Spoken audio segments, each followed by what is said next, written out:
في القرآن المجيد وقضى ربك ألا تعبدوا إلا إياه وبالوالدين إحسانا۔ قابل صد احترام محترم سامعین اکرام، ہر قسم کی تعریفات اس خالق مالک ارض و سماوات کے لیے اور لاکھوں کروڑوں درود و سلام آپ محمد مصطفیٰ صلی اللہ علیہ وآلہ وسلم کی ذات اقدس پر۔ کچھ موضوعات ایسے ہوتے ہیں کہ جن کو بار بار سننے کی، بار بار دہرانے کی ضرورت ہوتی ہے، کیونکہ وہ ہماری زندگی کا ایک ایسا حصہ اور ایک ایسا جز ہوتے ہیں کہ جس کو ہم اپنی زندگی کے گزرتے ہوئے لمحات میں سے ایک لمحہ کے لیے بھی جدا نہیں کر سکتے۔ انہی میں سے ایک والدین کا تعلق اولاد کے ساتھ ہے۔ اسلام جہاں ہمیں اس بات کی تلقین کرتا ہے کہ تم اپنے خالق، اپنے مالک، اپنے رازق کے ساتھ کسی کو شریک نہ ٹھہراؤ، اللہ نے تمہارے متعلق یہ فیصلہ سنا دیا، اللہ تعبدوا الا ایاہ، کہ اللہ کے علاوہ کسی اور کی عبادت نہیں کی جائے۔ جہاں انسانوں کو اللہ رب العزت نے اپنے حقوق سے متعارف کروایا اور ان کو یہ باور کروایا کہ تمہاری نجات کا دار و مدار تبھی ہے جب تم اپنے اللہ کو راضی کرنے میں کامیاب ہو گئے، وہیں پر ساتھ ہی اللہ رب العزت نے یہ بات بھی انسانوں کو بتا دی، وَبِالْوَالِدَيْنِ إِحْسَانًا، تمہارا خالق تو اللہ ہے، تمہارا مالک تو اللہ ہے، تمہارا رازق تو اللہ ہے، مگر دنیا میں تمہارے وجود کا سبب بننے والی جو شخصیات ہیں وہ تمہارے والدین۔ تمہارے رب نے اپنی توحید کے ساتھ جہاں یہ فیصلہ کر دیا کہ تم اللہ کے علاوہ کسی اور کے آگے نہیں جھکو گے، وہاں یہ فیصلہ بھی اللہ رب العزت نے فرما دیا کہ تمہیں ہر حال میں والدین کے ساتھ حسن سلوک کرنا ہے، والدین کے ساتھ اچھا سلوک کرنا ہے۔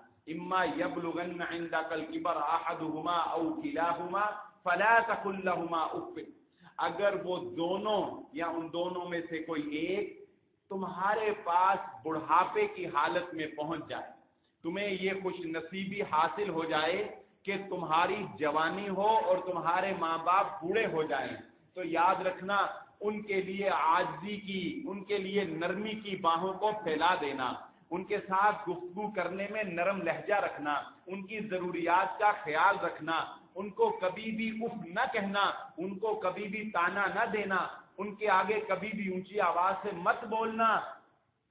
انہوں نے بڑی مشکل سے، بڑی محنت سے تیرے بچپن میں تیری پرورش کی ہے، جب تجھے بولنا نہیں آتا تھا تجھے تیرے والدین نے بولنا سکھایا، تجھے معاشرے سے بچایا، تجھے تیرے باپ نے اس درندہ صرف انسانوں کی نگری میں پروان چڑھایا، تیری عزت کو محفوظ رکھا، تجھے خودداری عطا کی، اس نے اپنے اوپر ہر تکلیف کو برداشت کیا، ہر طعنے کو برداشت کیا، ہر مشقت کو برداشت کیا، لیکن اس نے تجھ پر آنچ نہیں آنے دی۔ تجھے جب بھوک لگتی تھی تو کھاتا تھا تو جس کا پیٹ بھر جاتا تھا وہ تیرے ماں باپ تھے، جب تجھے تکلیف ہوتی تھی تو جس کو درد ہوتا تھا وہ تیرے ماں باپ تھے۔ ایثار کی وہ ایسی بڑی مثال تھے، ایثار کی وہ ایسی بڑی مثال تھے کہ جب گیلی جگہ ہوتی تھی تو وہ تجھے خشک جگہ پر لٹا دیتے تھے اور خود اپنے لیے رات کو گیلی جگہ پر رات بسر کر دیتے تھے، جاگ کر گزار دیتے تھے۔ تیری ایک ایک آہ پر ان کی جان نکل جاتی تھی۔ انہوں نے اپنا پیٹ کاٹ کر تیری ضروریات، تیری خواہشات، تیری تمناؤں کو پورا کیا، وہ تیرے ماں باپ تھے۔ آج اگر تجھے یہ لگتا ہے، آج یہ بڑا پیارا اسلام نے نظریہ پیش کیا ہے جو آج کی اولاد بھلا بیٹھی ہے. یہ قیامت کی علامات میں سے جہاں زلزلوں کا آنا ہے نا، یہ جو زلزلے آتے ہیں یہ زلزلے علامات قیامت میں سے ہیں، وہاں پر یہ بھی علامات قیامت میں ہے کہ والدین کی نافرمانی کی جانے لگے. یہ آپ نے دیکھا، یہ زلزلہ جو آیا آپ نے دیکھا، میں نے نہیں دیکھا، یہ میڈیا کا دور ہے. آپ نے دیکھا کہ کسی نے آ کر کہا ہو کہ پہلے میں سود لیتا تھا اب میں سود سے توبہ کرتا ہوں؟ کسی نے کہا ہو میں رشوت لیتا تھا اب میں رشوت سے توبہ کرتا ہوں؟ کسی نے کہا ہو میں اپنے ماں باپ کا پہلے نافرمان تھا، دیکھو کتنا اللہ نے مجھے موقع دیا، زلزلہ آیا میں بچ گیا، میں اپنے والدین کی فرما برداری کا اعلان کرتا ہوں. میں بے نمازی تھا، میں نے نماز کا اعلان کیا، آج کے بعد میں نماز پڑھتا ہوں. کوئی ایسا آپ کو نظر آیا ہو جس نے اس بات کا اعلان کیا ہو کہ میں پہلے فلاں گناہ کا ارتکاب کرتا تھا آج میں توبہ کرتا ہوں؟ افسوس کہ یہ شیطان کا بہت بڑا ہتھیار ہے کہ انسان سے، مسلمان سے وہ توبہ کرنے کی صلاحیت کو بھی سلب کرنے. کتنا بڑا ہتھیار ہے، کتنا بڑا ہتھیار ہے یہ مومن کا کہ انسان کی موت کے آنے سے ایک لمحہ پہلے بھی اگر وہ سچے دل سے توبہ کر لے اللہ اس کے سارے گناہ معاف فرما دے. اور شیطان کا یہ کامیابی نہیں، ختم اللہ علی قلوبہم کی کیا یہ منہ بولتی تصویر نہیں کہ جھنجھوڑے جانے کے باوجود انسان توبہ نہ کرے. لیکن بہرحال یہ ہمارا موضوع نہیں ہے، ہمارا موضوع تو والدین کی تابعداری اور فرما برداری ہے. تو یہ بھی علامات قیامت میں ہے کہ والدین کی نافرمانی کی جانے لگے گی. دیکھو اسلام نے تمہیں کیا سکھایا ہے. اگر تمہیں آج یہ لگتا ہے کہ تیری والدہ کا مزاج سخت ہو گیا ہے تو کیا یہ اس وقت کی سختی بھول گیا تو جب اس نے 9 ماہ تجھے اپنے جسم کی غذا فراہم کی؟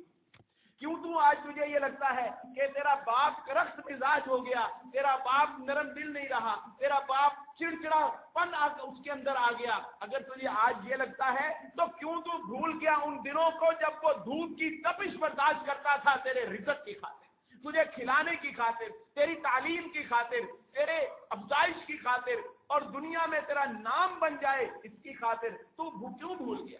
آج تجھے یہ لگتا ہے کہ تیری ماں تجھے جو بات کہتی ہے وہ زمانہ ساز نہیں، وہ تیرے ذہن کو، تیرا ذہن اس کو قبول نہیں کرتا.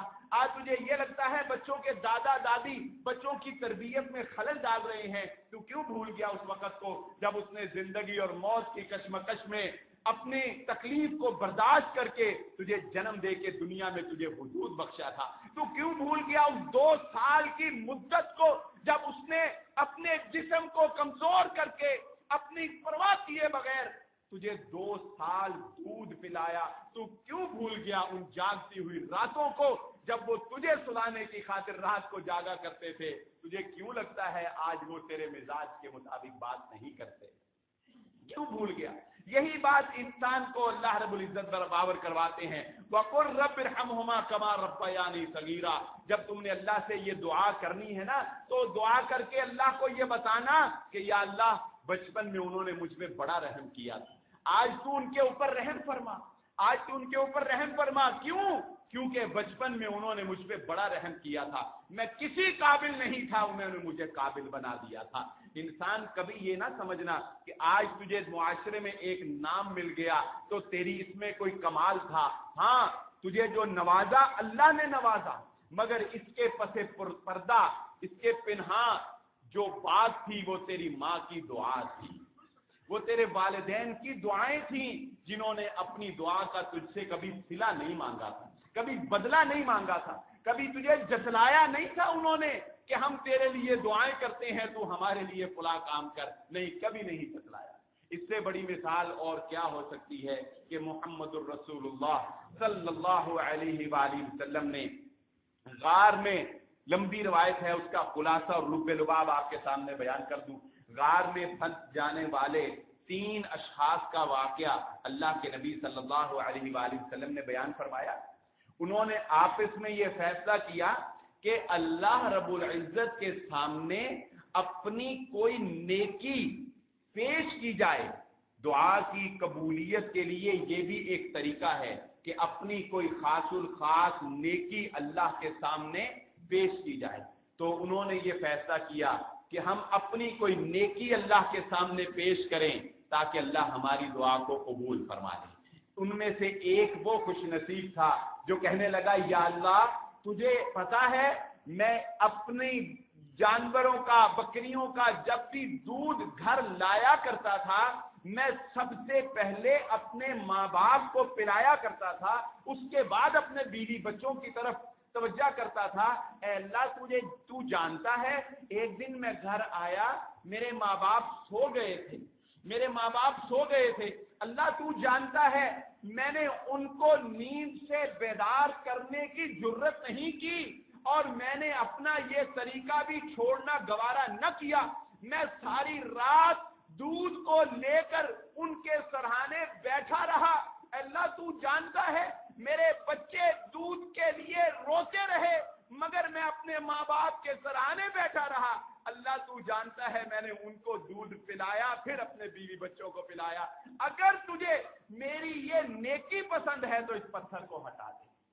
وہ پتھر ہٹ گیا, وہ پتھر اس کی دعا سے ہٹ گیا. کتنی بڑی دلیل ہے اس بات کی کہ اللہ نے اس کے اس عمل کو شرف قبولیت سے نواز دیا. اللہ نے اس کے اس عمل کو شرف قبولیت سے نواز دیا. اور لکھنے والوں نے پھر اس کی تفسیر میں لکھ بھی دیا کہ ہاں بیوی بچوں کا بھی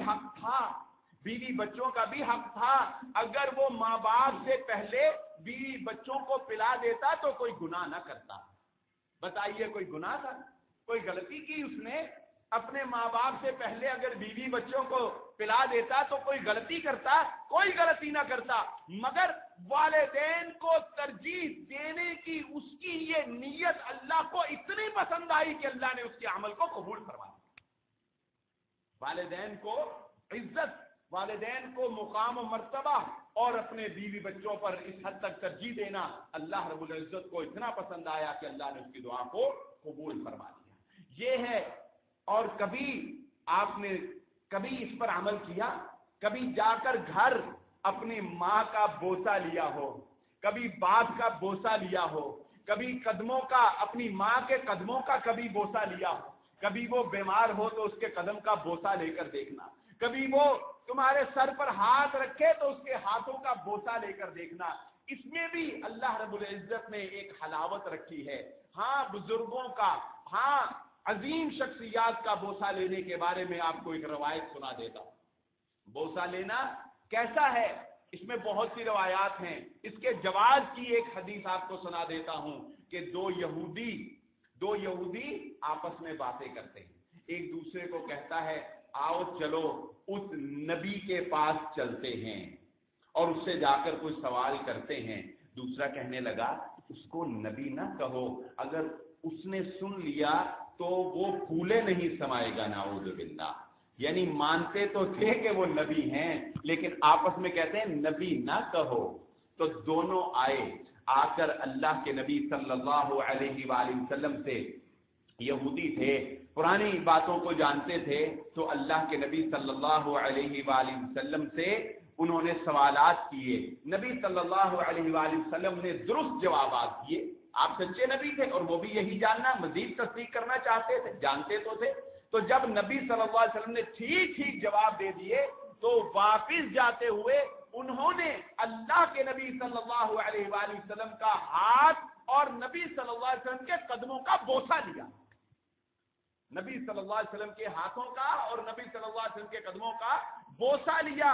اللہ کے نبی صلی اللہ علیہ وسلم نے انہیں اسلام کی دعوت دی کہ مسلمان کیوں نہیں ہوتے ہو, جب اتنی تعظیم کر رہے ہو, مانتے بھی ہو, تو اسلام کیوں نہیں لاتے ہو؟ انہوں نے کہا نہیں, قوم یہود, یہ جو نسل ہے جو حضرت داؤد علیہ السلام سے سلسلہ نبوت کا چل رہا ہے, اس پر لاج آ جائے گی اگر آپ کو سچا نبی مان لیں.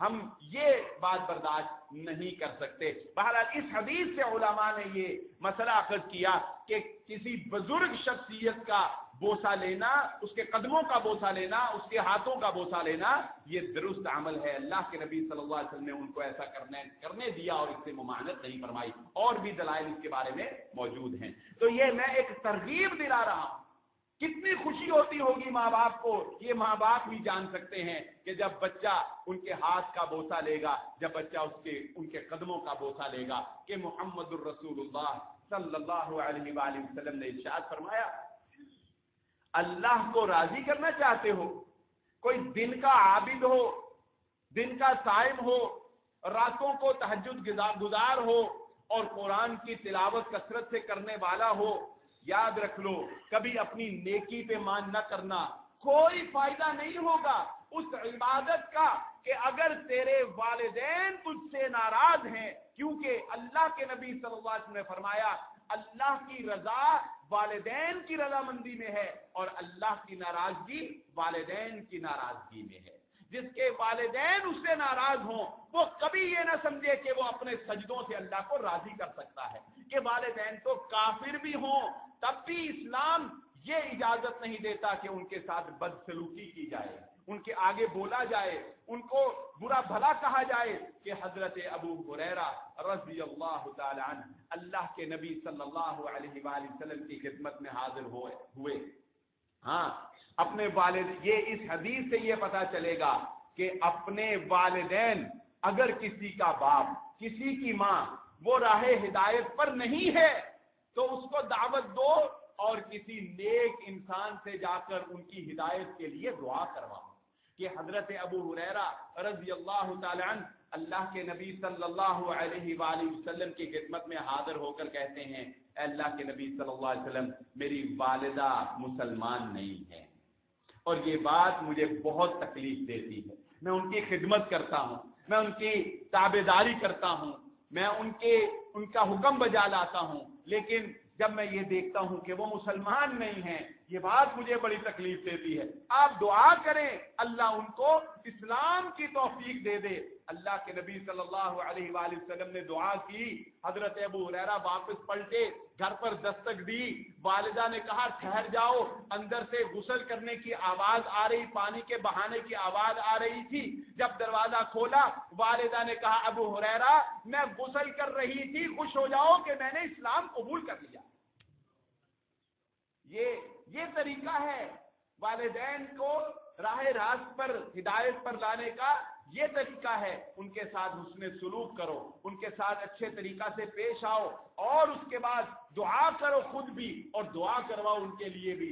اگر وہ راہ ہدایت پر نہیں ہے تو محمد الرسول اللہ صلی اللہ علیہ وآلہ وسلم نے تو یہ واقعہ پہلے سن چکے، اختصار کے ساتھ میں دوبارہ سنا دوں کہ حضرت عمر ابن خطاب رضی اللہ تعالی عنہ کو حضرت اویس قرنی رحمہ اللہ سے اپنے لیے بخشش کی دعا کروانے کے لیے کہا تھا محمد الرسول اللہ صلی اللہ علیہ وآلہ وسلم نے کہ عمر آپ کے پاس قرن قبیلے سے ایک اویس نام کا آدمی آئے گا، جب وہ آپ کے پاس آئے تو اس سے اپنے لیے بخشش کی دعا کروائیے گا۔ جب وہ آئے تو حضرت عمر ابن خطاب رضی اللہ تعالیٰ عنہ نے ایک صحابی رسول صلی اللہ علیہ وسلم خلیفہ ثانی نے، جن کا گھر اللہ کے نبی صلی اللہ علیہ وسلم جنت میں دیکھ آئے ہیں، انہوں نے اویس کرنی کو کہا آپ میرے لیے بخشش کی دعا کریں کیونکہ ایسا کرنے کو مجھے محمد الرسول اللہ صلی اللہ علیہ وسلم نے کہا تھا۔ اور اویس کرنی رحمہ اللہ میں خاص بات کیا تھی کہ اویس اپنی ماں کا بڑا خدمت گزار تھا، اسے یہ مقام و مرتبہ، اسے یہ صلہ کہ ایک صحابی کے لیے وہ دعا کرے بخشش کی، اسے یہ عظیم مرتبہ اور یہ عظیم منصب اگر کسی وجہ سے ملا تو صرف اس وجہ سے ملا کہ وہ درویش، وہ مرد درویش اپنی ماں کا بڑا خدمت گزار تھا، اپنی ماں کا بڑا تابعدار تھا، اپنی ماں کا بڑا فرما بردار تھا۔ اور ماں کے درجے کو تو محمد الرسول اللہ صلی اللہ علیہ وآلہ وسلم نے اس وقت باپ کی بنسبت 3 درجے بلندی عطا فرما دی کہ جب ایک شخص نے آ کر پوچھا اے اللہ کے نبی صلی اللہ علیہ وآلہ وسلم میرے حسن سلوک کا دنیا کے اندر سب سے زیادہ حقدار کون ہے؟ فرمایا تیری ماں۔ اس نے پوچھا اللہ کے نبی صلی اللہ علیہ وسلم اچھا اس کے بعد پھر کون ہے؟ فرمایا پھر تیری ماں۔ اس نے کہا پھر تیسری دفعہ کون ہے؟ کہا پھر تیری ماں ہے۔ ہاں چوتھی دفعہ پوچھنے پر بتایا تیرا باپ ہے۔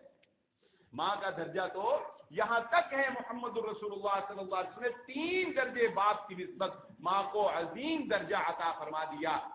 یہ ماں کا تقدس ہے، یہ ماں کا احترام ہے، یہ ماں کا مرتبہ ہے، یہ ماں کی شان ہے جو محمد رسول اللہ صلی اللہ علیہ وسلم بیان فرماتے ہیں۔ اور جب ایک خاتون، ایک بوڑھی عورت تشریف لائی، اللہ کے نبی صلی اللہ علیہ وآلہ وسلم اپنے منصب پر بیٹھے ہوئے ہیں۔ آپ جانتے ہیں جتنا جس کا منصب اعلیٰ ہوتا ہے، جتنا جس کا مقام و مرتبہ اعلیٰ ہوتا ہے، اس کی جگہ پر بیٹھنا یہ کوئی معمولی بات نہیں ہوتی۔ کوئی بہت بڑا افسر اپنی کرسی پر اپنے سے بڑے کو ہی بٹھاتا ہے، اپنے سے برابر والے کو بھی نہیں بٹھاتا۔ تو جب وہ کسی کو بٹھاتا ہے تو یہ اس کو عزت دینا ہوتا ہے، یہ اس کو تکریم، اس کی شان میں اضافہ کرنا ہوتا ہے۔ محمد الرسول اللہ صلی اللہ علیہ وآلہ وسلم اپنے منصب پر، اپنی مسند پر بیٹھے ہوئے ہیں، اور ایک بوڑھی عورت، ایک سادہ سی عورت تشریف لائی۔ نبی صلی اللہ علیہ وآلہ وسلم کھڑے ہو گئے، اپنی جگہ سے اٹھ گئے اور ان کو اپنی جگہ کے اوپر بٹھا دیا، اپنی مسند کے اوپر بٹھا دیا۔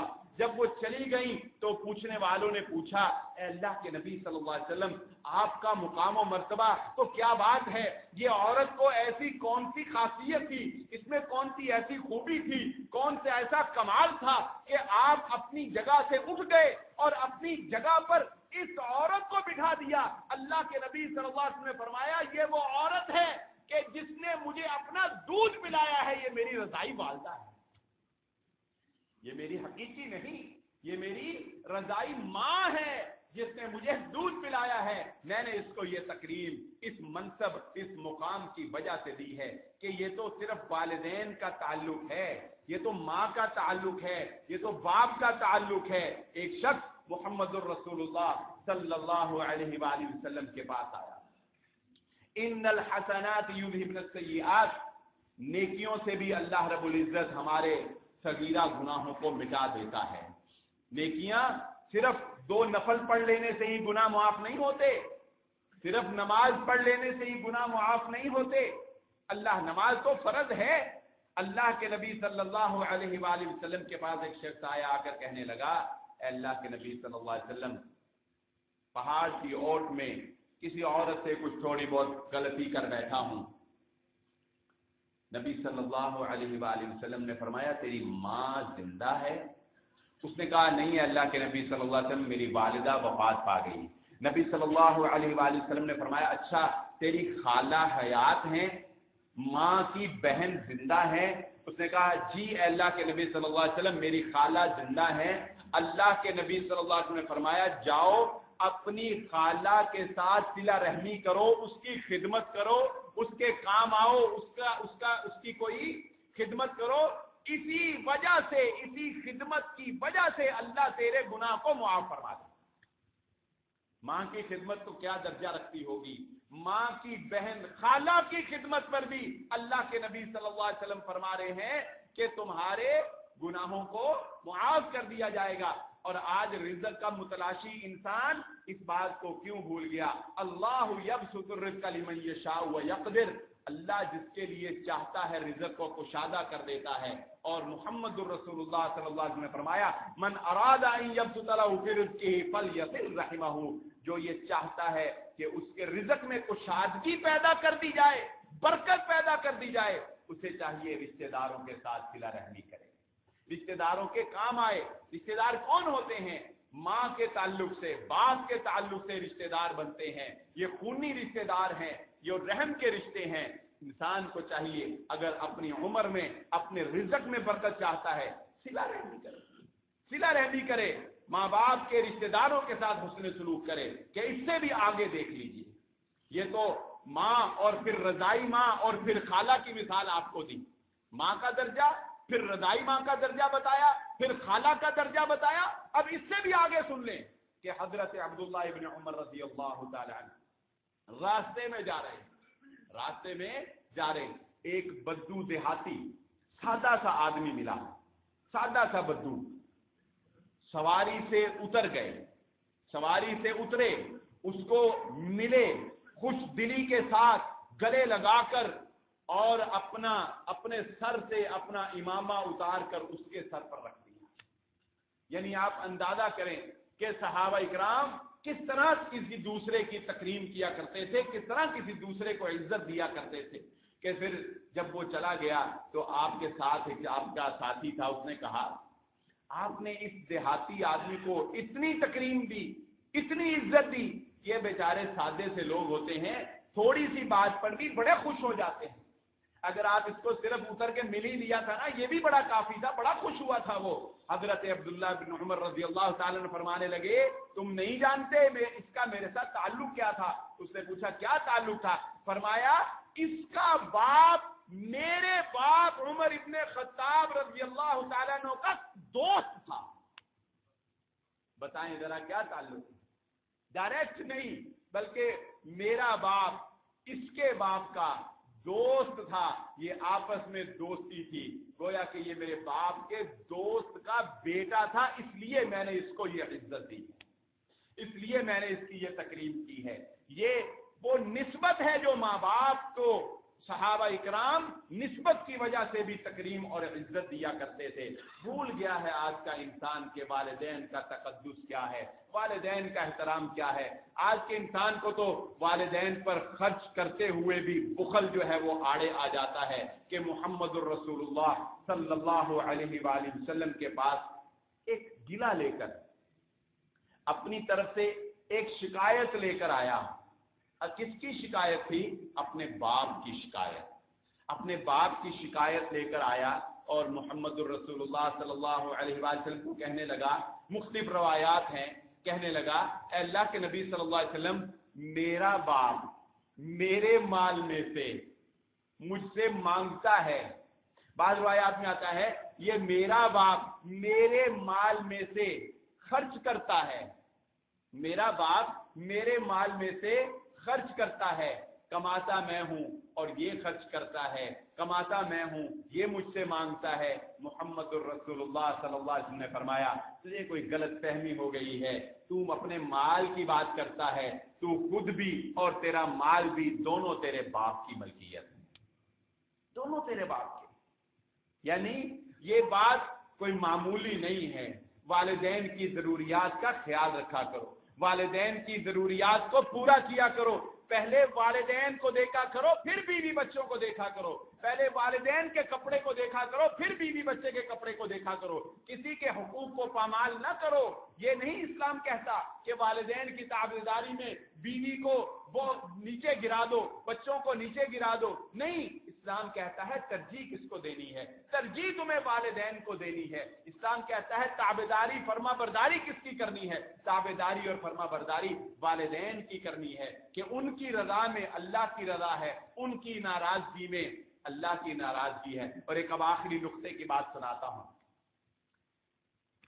انسان کو بڑا شوق ہوتا ہے، ادھر سے بعض لوگوں کا یہ طریقہ ہے کہ وہ قرآن اکٹھے کرتے ہیں، اکٹھے کر کے کہتے ہیں یہ اپنے ماں باپ کو بخش دیے، دیگے پکاتے ہیں، پکا کر کہتے ہیں اپنے ماں باپ کو بخش دیے، کوئی ادھر ادھر سے سپارے، قرآن خوانی، درود اکٹھے کیے، یہ سب خلاف سنت عمل ہیں، یہ سب اللہ کے نبی صلی اللہ علیہ وآلہ وسلم سے ثابت نہیں ہے۔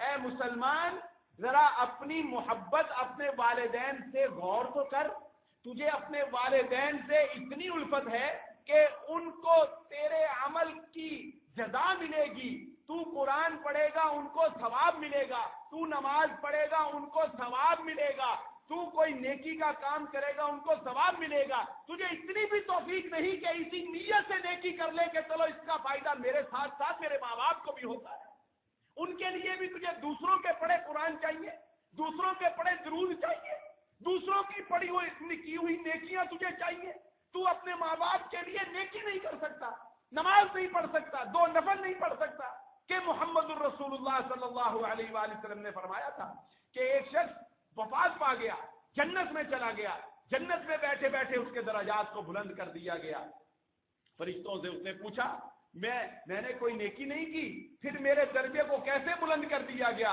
فرشتوں نے اس کو بتایا تیرے پیچھے تیرا بیٹا ہے جو تیرے لیے دعا کرتا ہے، اللہ نے اس کی وجہ سے تیرے درجوں کو جنت میں بلندی عطا فرمائی۔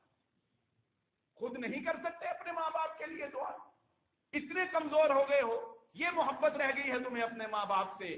یاد رکھ لیجئے یہ بات, اذا مات العبد انقطع عمله, جب انسان مر جاتا ہے اس کے عمل منقطع ہو جاتے ہیں. یہ اللہ نے ایک ایسا نظام رکھا ہے, بچے کو کہنے کی ضرورت نہیں کہ یہ میں نے پڑھے ہیں, یہ میرے ماں باپ کو بخش دے.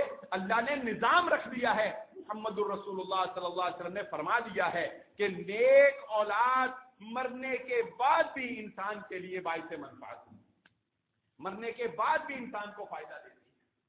اس آیت مبارکہ میں جو میں نقطے کی بات بیان کرنے لگا تھا نا, یہ دعا تو آپ اکثر پڑھتے ہوں گے, رب ارحمہما کما ربیانی صغیرا. اکثر لوگ یہ دعا پڑھتے ہیں. اس دعا کا ذرا فلسفہ بھی سمجھ لیجیے کہ اس دعا کا فلسفہ کیا ہے. اللہ رب العزت جہاں پوری آیت میں فرماتے ہیں وَقَضَىٰ رَبُّكَ أَلَّا تَعْبُدُوا إِلَّا إِيَّاهُ وَبِالْوَالِدَيْنِ إِحْسَانًا, تمہارے رب نے والدین کے ساتھ احسان کا فیصلہ کر لیا. اما يبلغن عندك الكبر احدهما او كلاهما, یہ آخر تک پوری آیت کہ ان کے لیے عاجزی کی باہیں پھیلا دو, ان کے آگے اف نہیں کہنا, ان کے ساتھ نرم گفتگو کرنی ہے. یہ سب کچھ بیان کرنے کے بعد پھر اللہ نے آخر میں کہا ہے, پھر اللہ نے آخر میں کہا ہے اپنے طور پر والدین کی ساری خدمت کر لینے کے بعد پھر تم نے اللہ کو کہنا ہے اللہ ان پر رحمت نازل فرما جس طرح بچپن میں وہ ہم پر رحم کرتے ہوئے ہماری پرورش کرتے ہیں. کیوں آخر میں کیوں دعا سکھائی؟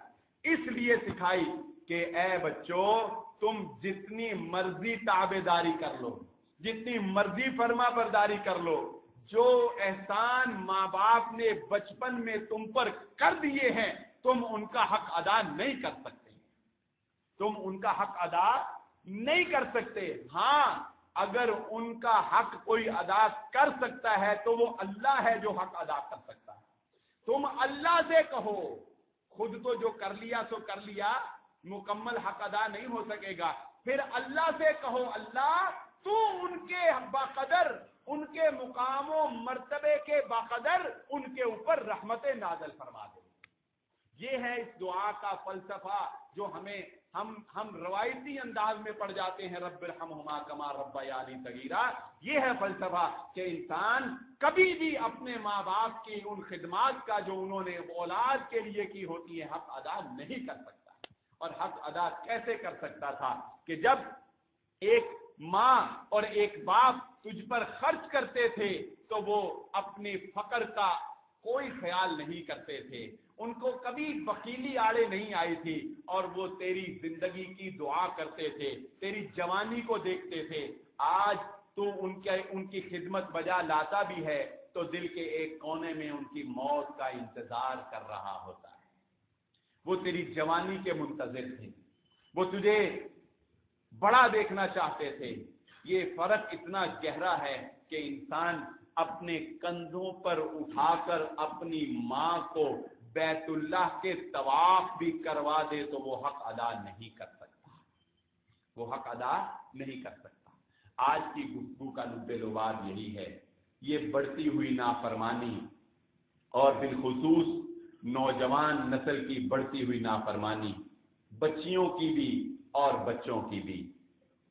کیوں خیال نہیں آتا اس بچی کو جو اپنے ماں باپ کی عزت کو خاک میں ملا کر کسی درندہ صرف انسان کے ساتھ گھر سے نکل جاتی ہے, کیوں اسے یاد نہیں آتا کہ اس کی ماں نے کس طرح اس کو پالا تھا, راتوں کو وہ جاگی تھی, اور کس طرح اس کے باپ نے اس معاشرے کی میلی آنکھ سے اس کو محفوظ رکھا تھا, اور وہ اپنے ماں باپ کی عزت کو خاک میں ملا کر چلی جاتی ہے. کیوں نہیں یاد آتا اس نوجوان کو کہ جو اپنے ماں باپ کی بدنامی کا باعث بنتا ہے اور اپنے ماں باپ کو بڑھاپے میں رلاتا ہے, اپنے ماں باپ کو بڑھاپے میں تکلیف دیتا ہے. کیوں اسے یاد نہیں آتے وہ بچپن کے دن, کیوں اسے یاد نہیں آتا اپنے ماں باپ کی وہ خدمات. ضرورت ہے اس بات کی اپنے بچوں کو بتائیں, دین سکھائیں کہ دین ان کے ماں باپ کا کیا مقام و مرتبہ پیش کرتا ہے. جب ہم دین نہیں سکھاتے پھر ہم مطالبہ کرتے ہیں ماں باپ کی نافرمانی ہو رہی ہے, ماں باپ کی فرما برداری نہیں ہو رہی. یہ ماں باپ ہی ہیں جنہوں نے اولاد کو بتانا ہے کہ بچوں یہ ہمارے حقوق ہیں, جو اسلام نے بیان کیے ہیں۔ اور وہ وقت بھی تھا کہ باپ کے آگے چلنا بیٹا گوارا نہیں کرتا تھا، باپ سے پہلے لقمہ اٹھانا بیٹا گوارا نہیں کرتا تھا۔ اور یہ وقت بھی ہے کہ باپ بلا رہا ہے اور بیٹے کو موبائل سے فرصت نہیں، بیٹے کو انٹرنیٹ سے فرصت نہیں، بیٹے کو یاروں دوستوں سے فرصت نہیں ہے، اور ماں باپ بلا رہے ہیں۔ اللہ رب العزت سے دعا ہے اللہ مجھے اور آپ کو جو کہا اور جو سنا سمجھنے کی اور عمل کرنے کی توفیق عطا فرمائے۔ وما علی الا البلاغ۔